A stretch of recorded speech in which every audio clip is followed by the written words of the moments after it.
After cleaning the map sensor and throttle, nagloko ang RPM ng aking sasakyan. Hello mga paps, I'm Kuya Shane at sagutin ko lang yung naging problema, no? Naglinis daw siya ng map sensor at ng kanyang throttle, and after that, hindi na matino yung kanyang RPM. So taas baba na daw yung RPM. So ano daw ba yung posibleng naging problema, or may nagawa ba daw siyang mali? Okay. Normally, pag tayo ay naglinis ng ating map sensor at ng throttle, pwedeng sa pag-start natin, mataas yung RPM. Then eventually, pababa naman yan. At mag-i-stay na lang yan o magno-normalize yan. Pero may mga pagkakataon mga paps, no, na pagkatapos nating linisin yung ating map sensor at yung ating throttle, yung ano natin, yung ating RPM, pwedeng masyado siyang mataas o pwede rin siyang masyadong mababa. So, ano ba yung pwede nyong gawin? Well, ang pwede nyong gawin dyan mga paps, yung tinatawag natin na throttle relearn. Okay? Especially to sa mga electronic type na yung kanilang throttle. So, ang ginagawa lang naman dyan mga paps, no, pag na-experience nyo yan, pwede nyong paandarin muna yung inyong sasakyan. Make sure lang na naka-off yung inyong aircon. Okay? Paandarin nyo lang siya.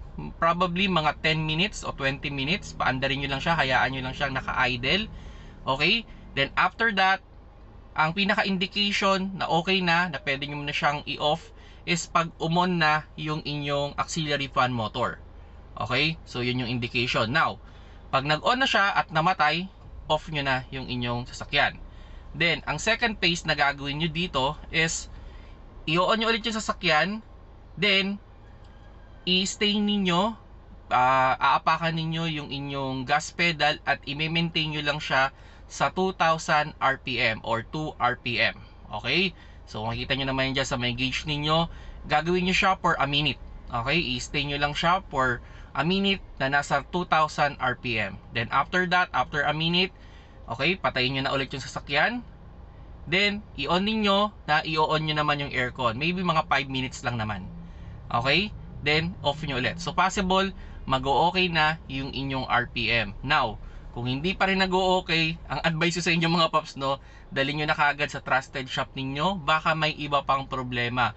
Isa rin pala sa mga dapat ninyong i-check, ano, at yun, kung kayo ay maglilinis ng throttle at map sensor, siguraduhin ninyo na lagyan nyo rin siya ng bagong air filter. Kaya naman ito nangyayari dahil sabihin na natin kung dati sobrang dumi, so naka-adjust yung ating throttle doon sa sobrang dumi na throttle. So ngayon dahil nilinisan nyo na, lumuwag na, so kaya hindi niya pa na-i-adjust. So yun, kaya may tinatawag tayo na throttle relearn. Okay? So yun lang mga paps yung pwede nyong gawin, ano, if you experience this kind of scenario na taas baba yung inyong RPM after ninyong linisan yung inyong map sensor at throttle. Salamat sa panonood. Keep safe mga paps.